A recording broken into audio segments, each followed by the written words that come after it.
what's up, everybody? Welcome back to another episode of Nursing Uncharted. My name is Maggie Reichard, pronouns she, her. I am your host for this podcast. Thank you so much for joining us today.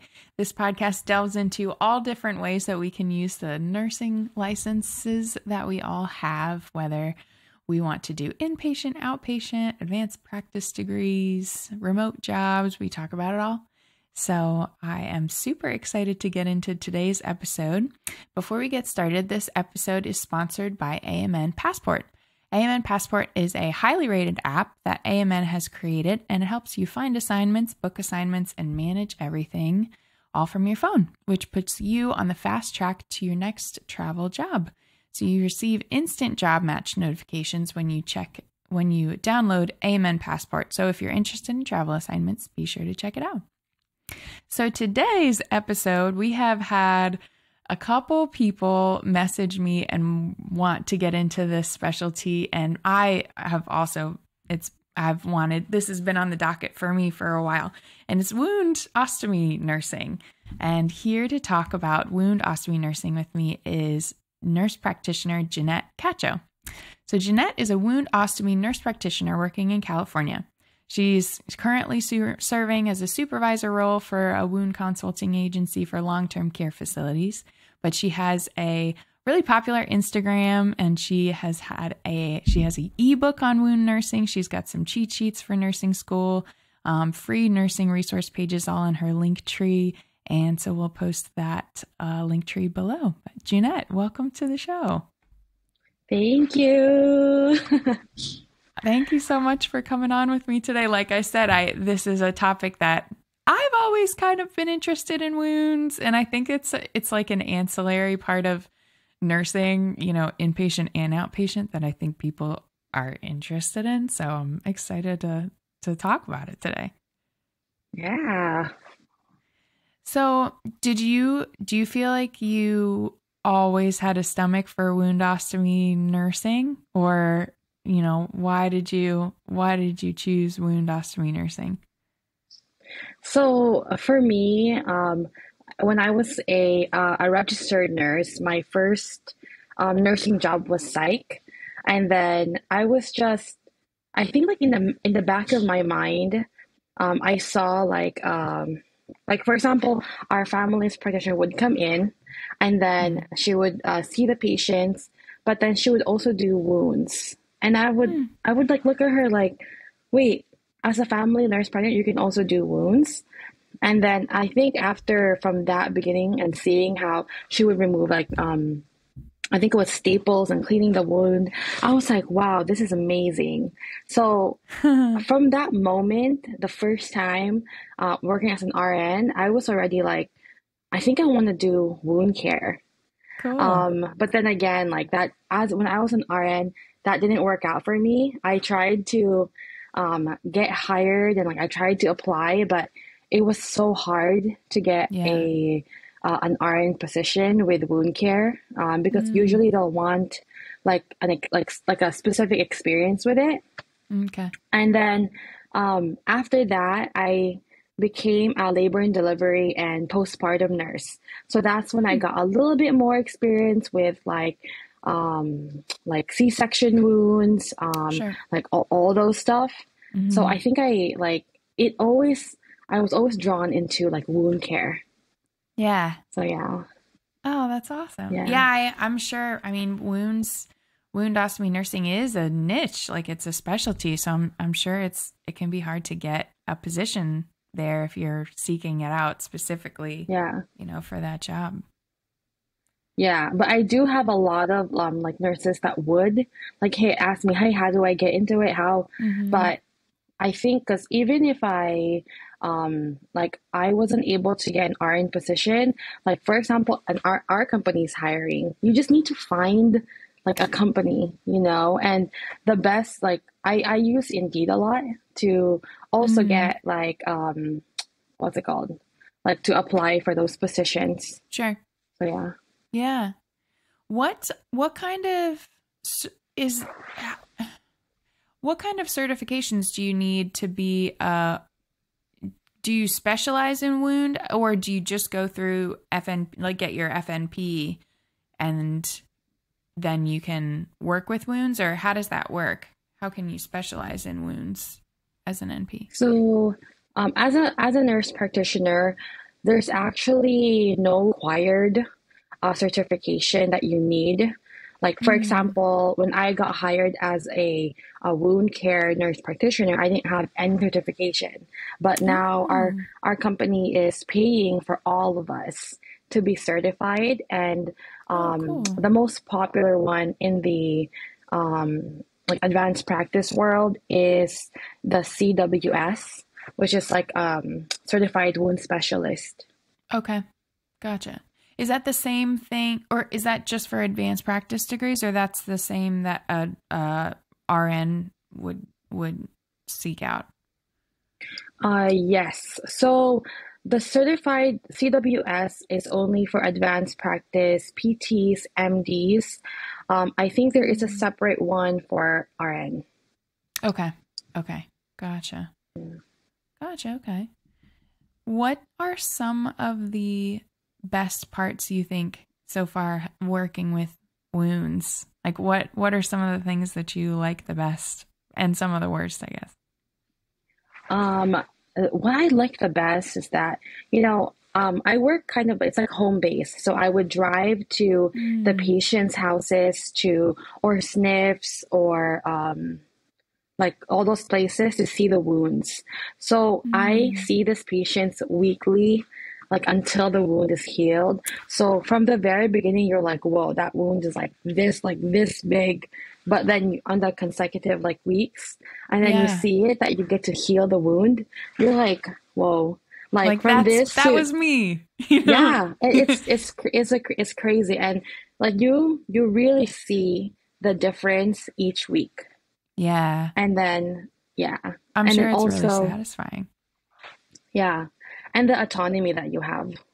Like you're really able to change your treatment plan based on what that wound looks like that day. So yeah, I was gonna ask, like, do you have kind of like autonomy in that way to say, you have like all of these like different treatments at your disposal and you kind of mix and match or like combine things, or is it more of like a protocol of like what you can do for certain wounds? you basically like because if you look at wounds, technically they all have the same like treatment protocol, meaning like if you based on your assessment, for example, if you look at a wound and then the edges are white, that just means that it's macerated or it's too moist. So of course, like I'm not gonna keep using the same, like maybe maybe I'll remove one product so that it's not gonna be too moist on the Sure. next visit. So it changes based on that wound that day. Yeah. Okay. Very cool. I remember, Yeah. I mean, we inpatient, we dress wounds all the time. And, as a nurse, you don't really, like, I see the order and I carry it out, but I don't actually know the difference in like why we use certain things like, honey versus like a collagen. Like, what is the difference there? Like, in what circumstance would you use like one versus another? So yeah, each product is different. So for example, honey is going to keep that wound moist, as well as it helps the wound. Like it'll help it. It has an antibacterial property in it, not where it destroys that bacteria, but it prevents new bacteria from coming on. And Oh, I then see. it's also like a type of debridement where it'll take off like the necrotic tissue, which is like slough or eschar. But collagen is more for granulation production. So Okay. this is gonna help like with the wound bed and like make it like more beefy and yeah. Okay. So So, like yeah, go ahead. yeah, so so the key for it is really like understanding each product. Yeah. But and the thing is like technically all products like once you know like because once you know the generic name, Like, don't even think about the brand name. But that's something that I learned like later because I Mm. would always input like the brand names. But then, if you're switching different brands and stuff like that, like they're all technically the same thing, just different. So. Yeah. So would you use like multiple different treatments at one time or like multiple ointments in one wound? It would depend. And then, yeah, it would depend on, again, what the wound needs. And there's like different ointments out there. So if Mm. I need more of like a debrider and need some moist environment, I would use honey. If I need just a moist environment, maybe I'll put some salicylate gel. Yeah. Yeah. Do you feel like when you started as a nurse practitioner and started seeing, like going to people's homes and seeing the wounds, that you were like kind of experiencing these wounds like on the fly? Or like, did you get to see like the worst wounds like when you were in it, Oh And my gosh. Yes. yeah. So, like as a new grad, I'm just happy that the company that I work for is very supportive. So we always have someone to call right away. I'm like, hey, I have this wound. I have no idea what to do with this. That's We good. always have that.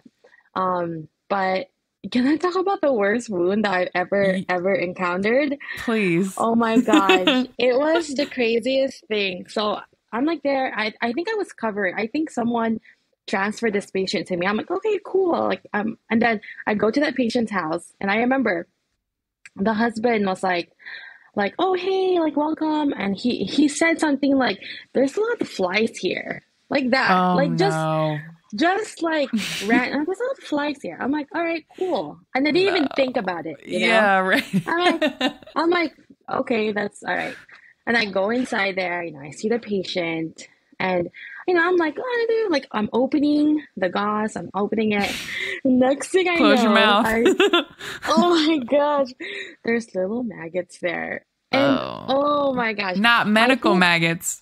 not Real medical maggots. Maya, real ones, Yeah. okay? Oh And no. and for me, I've never seen like maggots like, in a wound ever. That's like you see that like once in a blue moon, right? So to experience that, I'm like, wow. And as a clinician, right, you're the only one there. Like no one else is Yeah. gonna help you. You No gotta one keep else is your gonna, clinician face on. yeah. So I had to like, okay, Swallow. all right. But in that area, I was like, my heart was like beating. I was like, oh my gosh, like how am I gonna do this? Like, Yeah, like how do you oh. get them out? Like so what did you do? So I mean, I tried my best. I tried my best to like wipe that wound, and I was really trying to clean it, and trying to keep the family member calm. Okay, Yeah. and then that was the thing. And I remember she also was saying something like, "Yeah, I felt something like scratching me. I wasn't sure what it was," and I was like, okay, all right. But I try to clean it as much as I can. And then when I called the case manager, I was like, hey, I want a daily, like I want this dressing changed daily to make sure that Yeah. everything. Those But don't come back. yeah, but after that, oh my gosh, her wound looks it's like beautiful, Oh, because like good. it cleans it, right? So I Well, was like, wow, yeah. That's like, I mean, like we use medical maggots. That's like and they're expensive. I remember yeah, I had a patient inpatient once, and well, a couple times I've had patients with maggots, and it's always weird. I mean, wound is always the one to like do those dressings because like they like want you to count like each one. Like they want to make yeah, sure that they like have them all, they're all accounted for. And I remember there yeah. was this one guy, and he had some like severe developmental delay. He was a total care, and he had a really bad wound on his hip that we were using medical maggots for.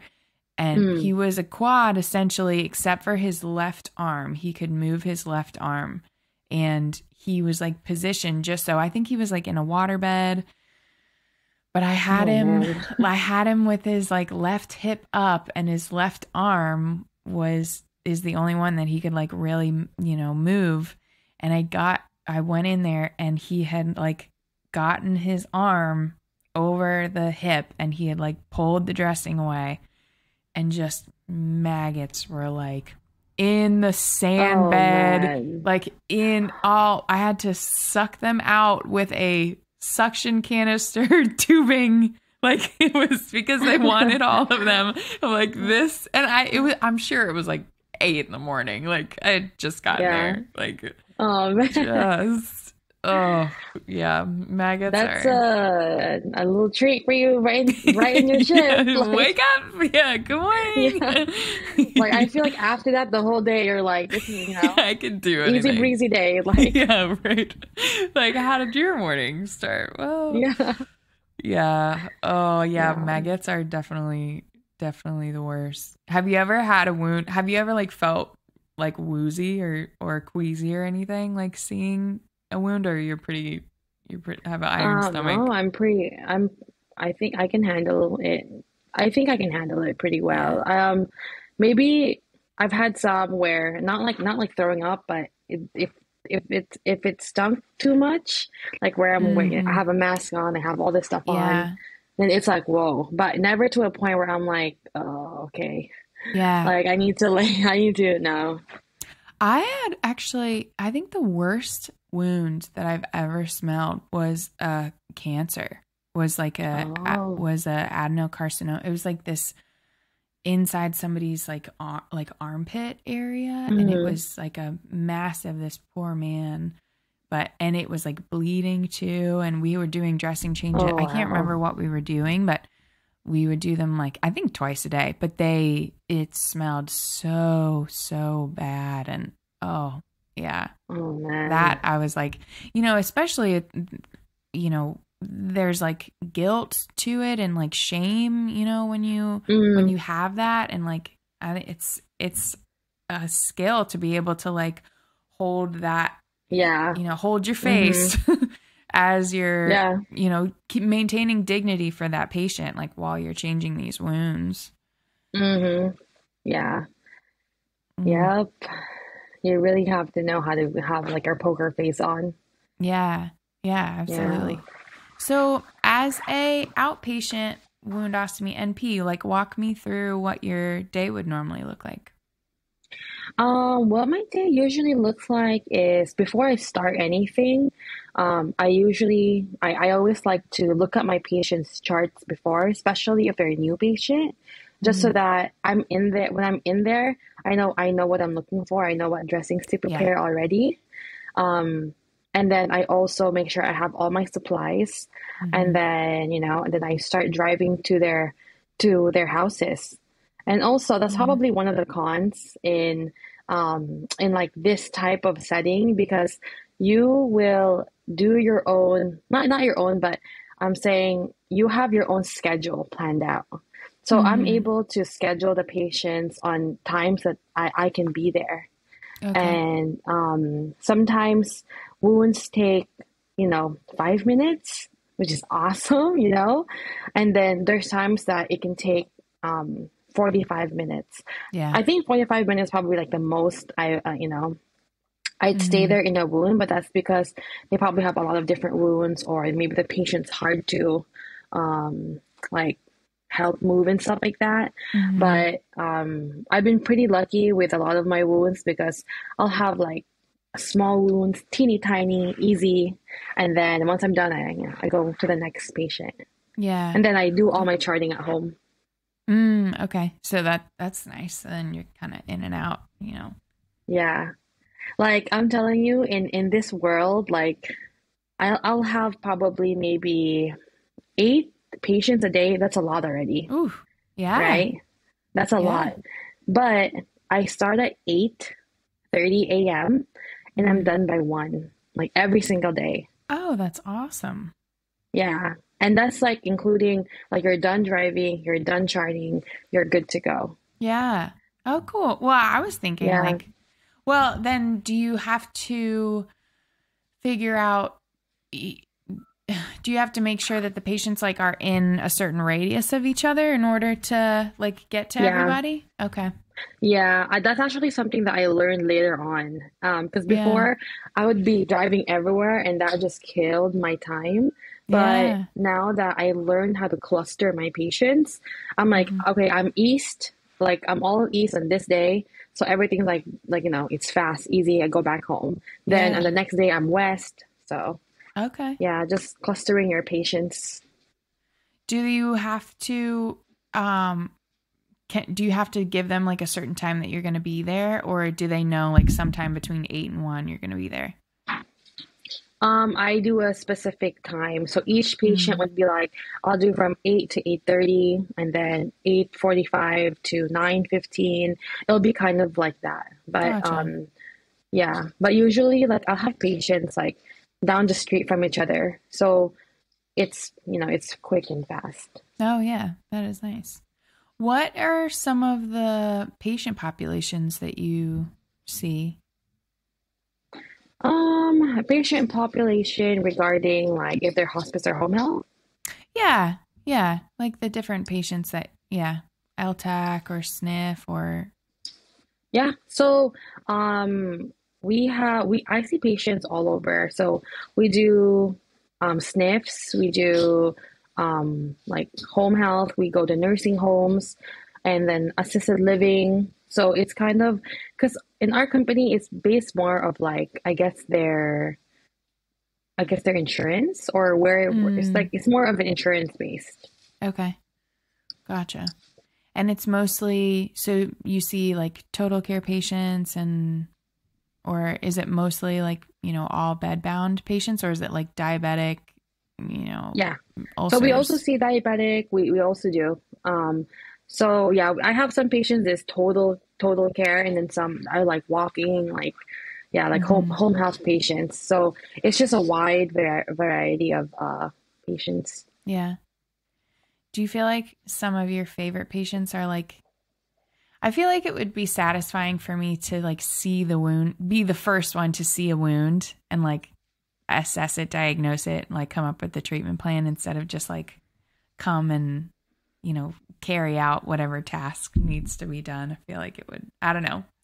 Can you speak to that? I mean, yeah, I've had some patients where we see them from the very beginning Mm-hmm. until like they're healed. But I feel like it's the same. Like no matter what, like if sometimes I think actually I feel more satisfied with because we're the wound care specialists, right? So Sure. these people come to us when they've like they've done everything that they can. It's still not healing, and then they'll come to us. But we Mm, also only care for really like deep wounds, like full yeah. thickness wounds. That's really what we see. So, Mm-hmm. and then when I heal those, you're like, wow, man, I did that. I did that wound right there. So Yeah. it's very rewarding. I'm sure it's something to be proud of. I know in the hospital, sometimes it's like, as a nurse, you're the first one to see a wound. And what do you normally recommend, if it's a lay person or, somebody not specialized in wound, what do you recommend they, do with the wound before like a wound specialist sees it? Like what kind of dressings normally like will be okay in the meantime, like before somebody can actually come in and come up with the treatment plan. I mean, I would probably say as long as they've cleansed the wound with either a dermal wound cleanser or just NS, at least like it's Mm, cleaned. And then if you don't know how to do like anything else, just as long as you close that wound, just so that at least mm, it's clean and it's closed so that it's not going to be infected by anything else. That would yeah. be mine because there's so much products that you don't know, like you're not sure Right. which one to put. So just cleanse and close. Yeah. That's probably the easiest one. Because I always think wet to dry, like a Vaseline or something, like a Vaseline gauze or like normal saline and then a dry. But I like, you don't want to like over macerate something or, you don't want to do more harm than, Mm, you know. yeah. Yeah, I always tell people like if you're not sure, then call for help. Like Right. there's always someone that knows like, oh yeah, do this, do that, or so that's always my thing. If I don't know like how to treat like this specific wound, I'm always Yeah. calling someone. And like, Yeah. and that's the thing with nursing, right? Like we're all like we all know something.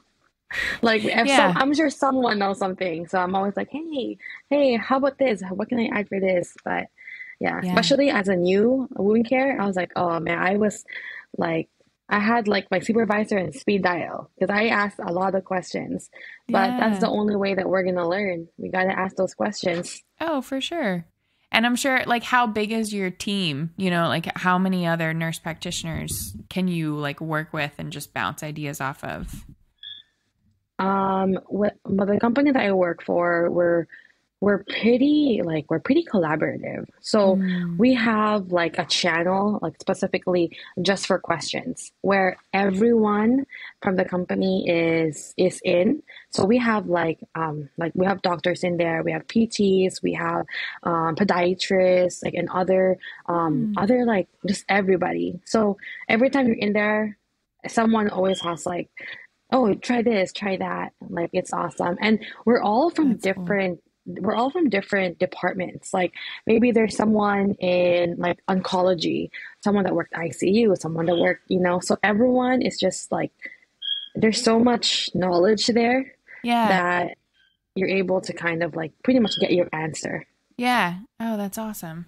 Yeah. The podiatry consult got me thinking. Do you work with, I always wonder, like, I feel like there's mixed messages when it comes to like clipping patients' toenails or like doing like nail care. Like, do you do that on your patients or is that a podiatry thing? Actually, we do. Um, Mm, um, we actually in California, we're doing the podiatry stuff before, but because there's so much podiatry patients and we're a wound care company, so we needed to take the podiatry patients off. But other mm, states, we're still doing that. But yeah, I had to do podiatry, so I had to learn. I yeah. did follow a podiatrist so that we can like learn how to properly cut like the nail. And again, right, like I'm always scared to do ingrown toenail. So for that, I'm always like, hey, I need help. Can someone, or can this patient be transferred to someone that knows how to do that? Because I Yeah. can't. So Yeah. yeah. I feel like sometimes those are like yeah, that would be the most daunting for me. Like like fungal, things going on. It's like, I don't want Yeah. to make that worse. I like clipping Yeah. into that. But that's like, like it's so uncomfortable for patients. I feel like sometimes it's like the first thing they ask, like, can you clip my nails? And I'm like, no. Yeah. Well, we definitely, I clip a lot of toenails when I was doing podiatry. So, yeah. Yeah. Well, somebody's got to do it, I guess. Yeah. Yeah. And like the nails are like this thick, and you're like, whoa, like Yes. you're really gonna be in there and like cutting, like, Yeah. yeah, There it's so is, thick. I will say, I mean, to like my pimple popper fans out there, like there's a niche for like those videos too, to like Yep. clean up toes. I've like, I Yeah. don't know. I think because I do watch Dr. Pimple Popper, it like Facebook like served me one of those videos once and I was like, I'm good. Like I think I'll just cut it at pimple popping. Yeah. Yeah. And I've seen those videos and they're Yeah. very it's really satisfying. Like the Yeah. toenail cut ones, but they're like really good. Because Yeah. I don't know how they're just like and he just cuts it and I was like, how Yeah. do you How do do they that? do that? Oh, And they I'm use like a sure. knife or something. And I'm like, oh no. Yeah. Like, I don't know what that tool is. Just a Yeah. literal knife. Ours is like it looks like pliers, but Yeah. it's sharp. So you cut it that way, but Crazy. how they use like the sharp thing, it's that scares me. Yeah. Well, talking about kind of like debriding, so do you do like when do you normally debride wounds? Is it like do you do that at home or like at people's houses? Or is it mostly like in like sniff settings, or like, I feel like when you debride a wound in the hospital, it seems like a procedure. Like you need like pain medicine, and like, what does that look Mm. like there? Okay, so for debridement, it's all home based, right? Or Mm-hmm. sniffs or assisted living, it's all over there. So the number one thing is you have to check if you're taking any like antiplatelet medications, just to Mm, keep an idea of like, okay, is this a patient that I can like fully debride, or is it like a slowly, and then we'll work on it yeah, through yeah. time.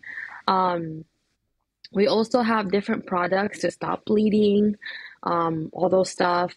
But Mm, when you debride, you just pretty much assess that wound. If it's bleeding too much, if you notice that it's too much, then you can stop, wait again for the next one. mm. But we also use a thing called silver nitrate. Oh That yeah. is, it's like yeah, it like cauterizes it, so it stops it from bleeding also. So, like as one of the trainers for our company, that's like the things I always say. Please order these three different things.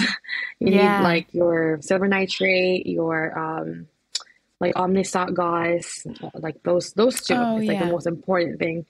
Mm-hmm. Yeah. Okay.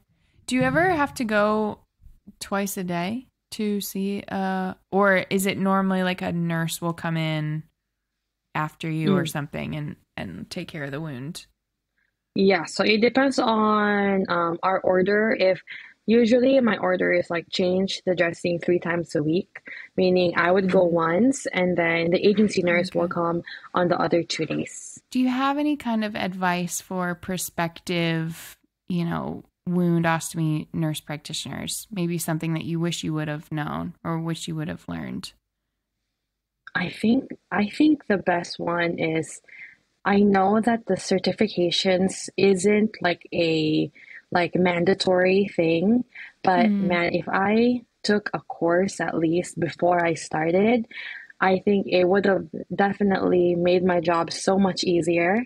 sure. Um, but I think that's my number one thing. And that's also one of the reasons that I always tell nurses and NPs that if you don't have any experience, getting a certification would be the best bet that you have, because they're going to Mm, ask you right away in the interview, what's your experience? And then be like, well, here's my certification. I took this, I learned all this stuff, yeah. and that's, yeah, How I long think does that's one. how long does it normally take to get your certification? It actually it doesn't take that long. Yeah. It's like a course that maybe it'll take about, like, if you read through all the stuff and take the test, it'll probably take you about 3 days to Oh, like okay. study and prep for that test and take it. Okay, good. Yeah. Do you feel like, well, maybe it's you can't speak outside of California, but are like treatments for wounds pretty universal as far as like what we do? Yeah. Okay. It's pretty universal. Like, the wounds that, if I'm gonna see a wound in Texas, because like for example, our company is in all different states, all right? We're Mm. like in I think 15 states now, and like we have the same treatment protocol pretty much for every Oh, wound. okay. So Yeah. can you actually have to like travel to different states? Not for me. Oh, okay. I'm only in California. But Gotcha. if they want me to, I'm totally down for that, Yeah. because most likely they'll pay for like everything, the trip and like the hotel stays. I'll take it. Yeah, right. Like, let's see how they Yeah. do things in Texas. Yeah. Yeah. Yeah. I mean, one of the things is like, for example, my husband also works for our company, and Oh, he's cool. he's a PT. So we Okay. like, for example, we need clinicians in San Francisco. It's same state, but over there, like they send them up there like once or twice a week, and then it's like Oh, the company just pays for the whole thing, which is awesome. that's nice. Yeah. Yeah. How does it work like as a, like how do you get days off? You were saying we were talking a little bit earlier about like you were covering for somebody. Like do you have to yeah, like what does coverage look like if you want to like go on vacation or, need time off? It'll be based on the company that you work for. So, Mm, for example, usually you have like, I think 15 days or 10 to mm, 15 days of PTO leave. So you can just use those days anytime. Um, yeah. gotcha. So it just kind of depends. But I Yeah. think my role is different because it's more of a supervisor role. Hmm. So if I attend a meeting on one of those PTO days I requested, Yeah. I'm gonna get paid for that day. Yeah. Oh, So for yeah. sure. Okay. But like if you want to go on vacation, you just like ask another nurse practitioner in the area to like see your Oh, patients that day, cover. nope. You there's a train what's it called? Like a way to request it. All you have to do is, hey, I'm going on PTO for these days. Thank you. And Oh. then the company will find like someone to cover for you. Oh, that's awesome. You're Yeah. like, hey, bye, see I'm ya. telling you, it's completely like different from working in the hospital. Because Yeah. when I was there, I was working 12-hour shifts. Hey, can you switch with me? I'm gonna be here. Da, da, Mm-hmm. da. Mm-hmm. Yeah. So after working for this company, it's completely different. Yeah. Do you ever miss working in the hospital or like ever since you just, it's grass is greener? Like dude, like I can't go back to hospital. The hospital was probably it was very it was hard and Yeah. like it was really hard. Yeah. Oh, Like I I hope it know. doesn't but hospital is hard, man. And then it's Yeah. hard to find someone to cover for you. Um, yeah, maybe I Mm-hmm. just wasn't lucky with like the hospitals that I worked at. Yeah. But yeah. I mean, that's definitely, I think outpatient can definitely have more of a work-life balance. That's like what a lot of people are looking for if they can't find it in the hospital. But I think that is Yeah. one good thing, like about wound ostomy nursing, in my experience, is that it is more of like a 9 to 5 kind of Monday through Friday position if you can find it. Mm, So yeah. Yeah. Definitely yeah. I think it'll be interesting to we'll have a inpatient wound ostomy nurse on here at some point. If you know anybody, recommendations, let me know. Yeah, I'll So, definitely let you know. yeah. Like it's I'm sure it's gonna be very different from outpatient and inpatient. Yeah. Yeah. Well, where can our listeners find you for your link tree and any like nursing resources that you have? Sure. So, hi guys. If you want to find out where I'm at, it's gonna be at Instagram. My name will be VanVNP. And then you can also just search vanvnp.com to check my website. Awesome. Well, thank you so much for talking to me all about wound nursing today. It was a pleasure. I think we got kind of down and dirty. I hope everybody's okay with I know. that. Yeah. Maggots and toenails. Yeah. Oh, well, thank you so much for coming on. I will talk Thank to you you. soon, Junette. Bye. Thank you. That brings us to the end of the show. Thanks for tuning in to Nursing Uncharted. To learn more about today's episode, make sure to explore the show notes at americanmobile.com/nursinguncharted. And don't forget to subscribe so you never miss a guest. If you're a nurse interested in traveling, visit americanmobile.com to explore the largest database of travel nursing jobs in the industry and the amazing benefits that American Mobile has to offer. Also, a special thanks to producer Jonathan Carey, assistant producers Katie Schraubman and Sam McKay, and Aiden Dykes for the music and editing. Until next time, take care of yourself.